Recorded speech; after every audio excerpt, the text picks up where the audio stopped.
নমস্কার, আমি ইন্দ্রনীল। আমরা আজকে আলোচনা করব যে ফার্স্ট ট্রাইমেস্টার অফ প্রেগনেন্সি, মানে প্রেগনেন্সির প্রথম ১৩ সপ্তাহ বা প্রথম ৩ মাসে কি কি সমস্যা হতে পারে, কি কি সিমটমস হতে পারে, কখন আমরা ভয় পাবো, কখন আমরা ভয় পাবো না, সেটাকে জানা। প্রথমে হচ্ছে যখন দেখা গেল যে আপনি প্রেগনেন্ট, আপনি বহুদিন চেষ্টা করেছেন বা চেষ্টা করেননি, একদমই প্ল্যান ছিল না, কিন্তু আপনি প্রেগনেন্ট হয়ে গেছেন, মানে ইউরিন টেস্ট করলেন এবং প্রেগনেন্সিতে কিটে দুটো দাগ এলো। তখন আনন্দও লাগে, ভয়ও লাগে, মনে হয় যে কি করব ঠিক বুঝে উঠতে পারছি না। যখন আপনি জানতে পারলেন যে আপনি প্রেগনেন্ট, তখন আমাদের হিসেব মতো আপনি অলরেডি ৪ সপ্তাহ প্রেগনেন্ট হয়ে গেছেন, কারণ আমরা লাস্ট পিরিয়ডের প্রথম দিন থেকে আমরা ক্যালকুলেট করি। এবারে প্রথম প্রশ্ন হচ্ছে যে কখন আপনি প্রেগনেন্সি টেস্ট করবেন।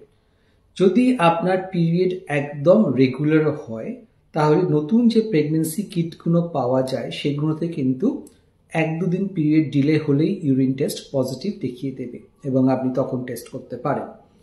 যদি ইউরিন টেস্ট করলেন এবং টেস্টটা পজিটিভ হলো, কিন্তু খুব হালকা দাগ বা আপনি ঠিক শিওর হতে পারছেন না, তখন ডাক্তারবাবুর পরামর্শ মতো একটা ব্লাড টেস্ট করতে পারেন, যেটাকে বিটা এইচসিজি বলে।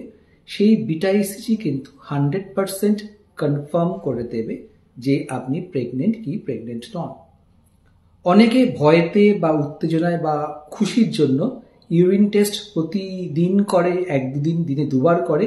এরকম করার কোনো দরকার নেই। যদি আপনার একটা ইউরিন টেস্ট পজিটিভ হয়, তার মানে কিন্তু আপনি প্রেগনেন্ট। রোজ বা ২-৩ দিন অন্তর টেস্ট করতে হবে এরকম নয়। তাহলে কোনো সন্দেহ হলে বিটা ইসিজি টেস্ট করতে হবে এবং এটা বলে দেবে আপনি প্রেগনেন্ট কি প্রেগনেন্ট না। আল্ট্রাসাউন্ড করার প্রথমেই কোনো দরকার নেই। এরপরে হচ্ছে যে প্রেগনেন্সিতে নানা রকম সিমটমস হয়, যে কোনো একটা ভয় পাওয়ায়। এবার সে প্রেগনেন্সির সময় হরমোনস বাড়তে আরম্ভ করে। বিটা ইসিজি বলে একটা হরমোন আছে যেটা খুব বাড়ে, ইস্ট্রোজেন হরমোন বাড়ে এবং তাই জন্য এই সিমটমসগুলো হয়।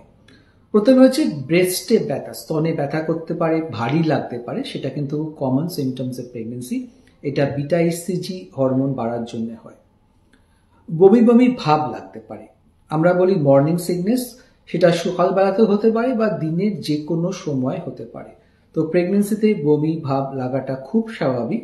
আবার অনেকে যদি বমি না পায় তখন ভয় পেয়ে যায়, আমার প্রেগনেন্সিটা বুঝি ঠিকঠাক করে চলছে না, তাই জন্য আমার বমি হচ্ছে না। তা কিন্তু নয়। সবার যে বমি হবে তা কিন্তু একদম নয়। যদি বমি হয় কি করা যাবে? প্রথমে কিছু লাইফস্টাইল চেঞ্জ বা জীবনযাত্রায় কিছু পরিবর্তন আনা হবে। সেটা হচ্ছে যে খুব মশলাদার খাওয়া, তেলের খাওয়া, এসবগুলো খাওয়া অ্যাভয়েড করতে হবে। বারবার করে অল্প অল্প খেতে হবে। যে খাবারগুলো পছন্দ নয় সেগুলো খাবার দরকার নেই। বমির ওষুধ খেতে পারেন, যে ওষুধগুলো আপনাকে ডাক্তারবাবুরা দেবে সেগুলো কিন্তু একদম নিরাপদ।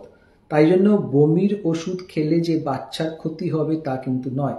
ও আমার তো বমি হয় কিন্তু আমি ওষুধ খাই না, এটার মধ্যে বিরাট কৃতিত্বর কিছু নেই। যদি কষ্ট পান আপনাকে ওষুধ খেতে হবে, কারণ আপনার বাচ্চার ক্ষতি হবে এমন কোনো ওষুধ আমরা আপনাকে দিই না।